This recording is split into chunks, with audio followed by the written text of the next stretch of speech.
Pessoal, mestre nacional Wesley Silva aqui com vocês novamente. Hoje é um dia livre no torneio de candidatos, então vou aproveitar essa pausa do torneio de candidatos para mostrar para vocês uma partida em que eu enfrentei o meu grande amigo Pedro Peroni, conhecido aqui na internet como o Gato Mexicano. E eu vou confidencializar para vocês que ele é meu youtuber predileto aqui no nosso país. Eu considero o Leitão, Evandro, Crico, toda essa galera como jogadores, né? Então, dentre os youtubers, na minha opinião, o Gato Mexicano é o melhor youtuber do nosso país. Inclusive, se vocês não o conhecem, o que eu duvido muito, porque o canal dele tem crescido bastante, eu desejo todo o sucesso do mundo para ele. Vão lá conferir. Eu tenho certeza absoluta, depois vocês vão voltar aqui e me agradecer por ter dado essa indicação para vocês. Então, nessa partida específica, eu joguei com ele, nós estávamos jogando um match de bullet. Eu comecei com o lance D4, ele jogou D5, eu joguei aqui o lance E4. Esse lance já visa colocar alguns problemas. Bullet é interessante você colocar problemas para o seu adversário, porque não tem muito tempo para pensar. Esse gambito aqui é conhecido como gambito Blackmar-Dimmer, que são dois jogadores muito interessantes. O Armand Blackmar, ele nem jogador de xadrez ele era um músico. Ele fazia partituras e era bem famoso em Nova Orleans.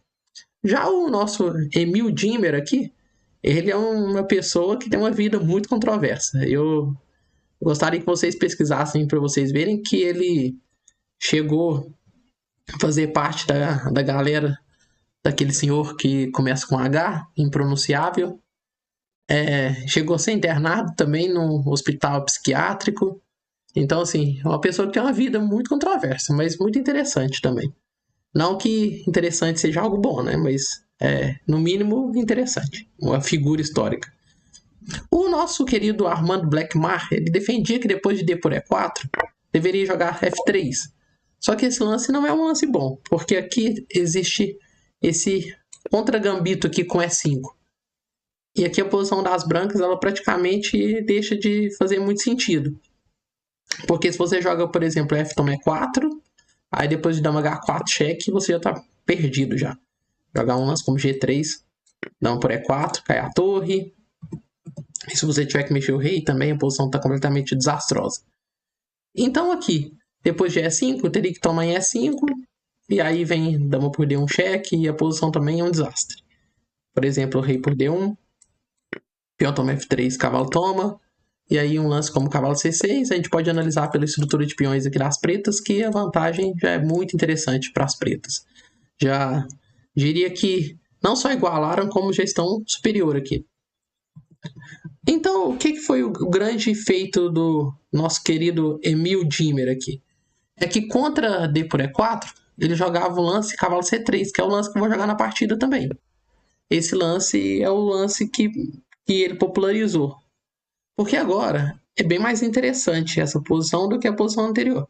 Claro que aqui, quando eu joguei o lance E4, eu esperava que poderia vir um lance como E6 ou C6, que seria uma Caro-Kann ou seria uma francesa por transposição. Então eu esperava que poderia enfrentar esse tipo de coisa. Após D toma E4, cavalo C3, existem algumas ciladas aqui que são interessantes. Por exemplo, eu vou mostrar para vocês uma cilada que tem aqui. Vamos dizer que aqui jogaria, por exemplo, cavalo F6. Aí F3, existe um golpe aqui interessante. É por F3, dama por F3, dama por D4. Vocês estão vendo que o computador está dando vantagem preta. O computador não gosta efetivamente desse gambito. Mas volto a dizer para vocês, no bullet vale a pena tentar botar problemas para o adversário, né? Aqui um golpe que tem é esse aqui, ó. Você joga bispo E3, por exemplo, dama B4, roque, e aí joga bispo G4. E aqui as brancas estão ganhas, pessoal. Tá atacando a dama, tá atacando a torre. Mas se vocês quiserem pausar o vídeo e pensar, brancas jogam e ganham. Pessoal, aqui, o lance que ganha aqui é o fantástico cavalo B5. Esse lance é brilhante, porque sacrifica a dama, mas caso venha bispo toma F3, cavalo toma C7, é checkmate. Eu já ganhei partidas nesse tipo de ideia. Outro lance aqui após bispo G4 e cavalo B5 não tem defesa. Por exemplo, o cavalo A6 poderia ser uma tentativa. Agora, dama por B7. Aproveita que o cavalo aqui está na frente das damas.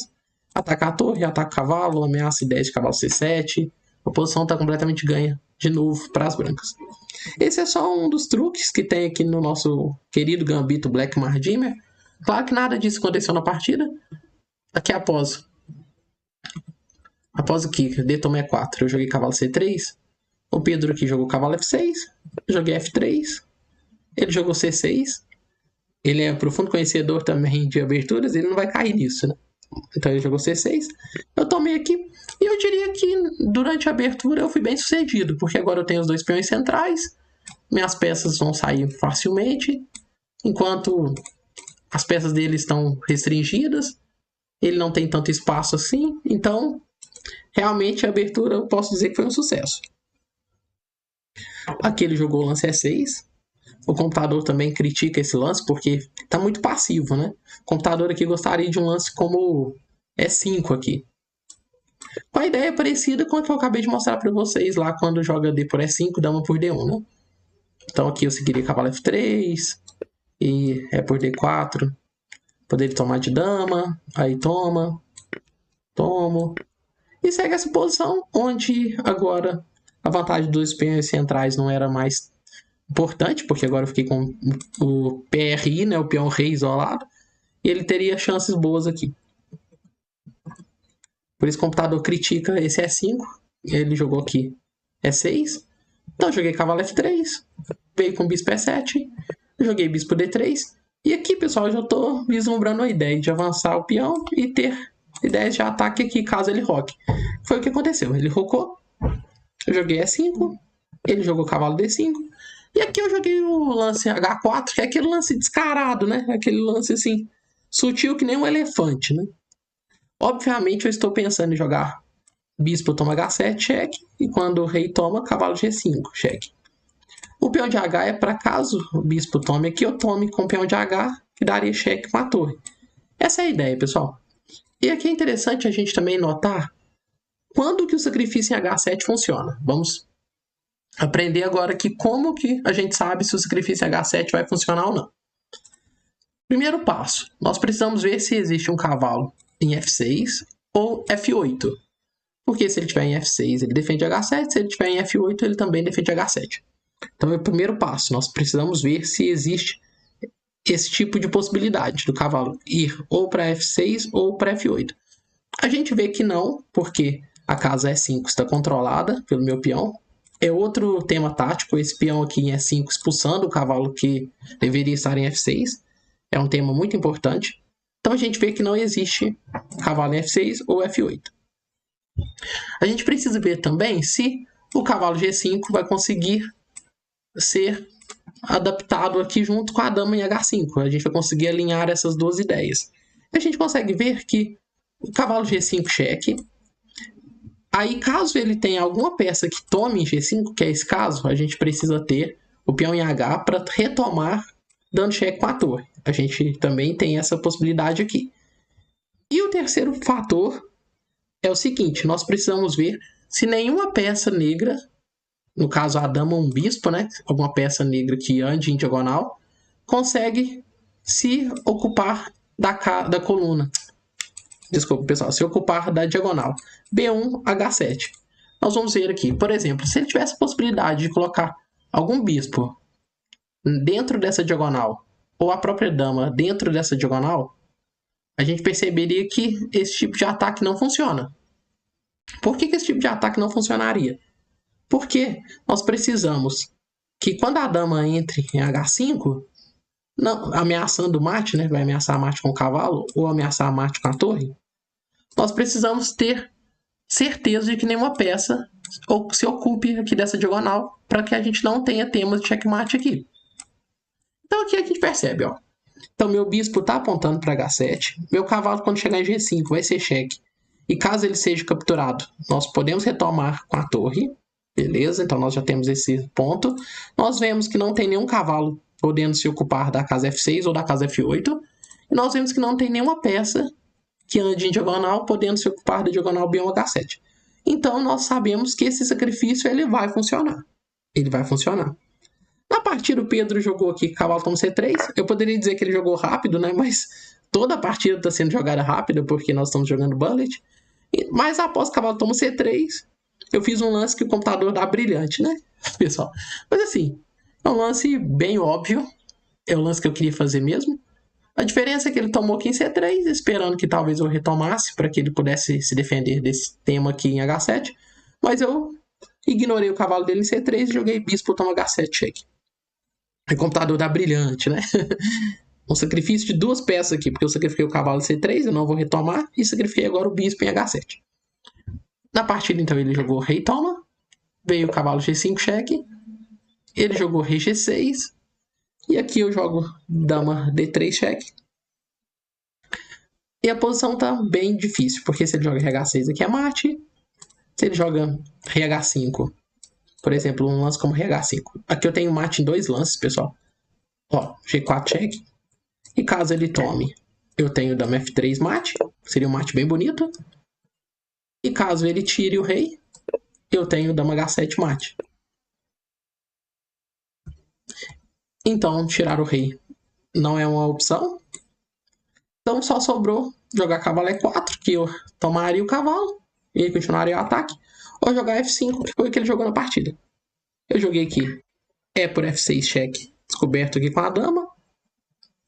Agora, ele não pode retornar. Aqui também não pode. Aqui, as mesmas ideias de mate. E aqui em H5 também. Novamente, a mesma ideia de mate. G4 cheque e dama F3. Ou G4 cheque, seguido de dama H7 cheque. Então, após toma F6 cheque, ele jogou aqui rei por peão, rei por F6.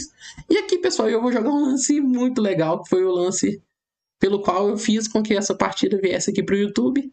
É um lance que mereceu até o comentário do próprio Pedro, que ele colocou assim, ô louco, bonito.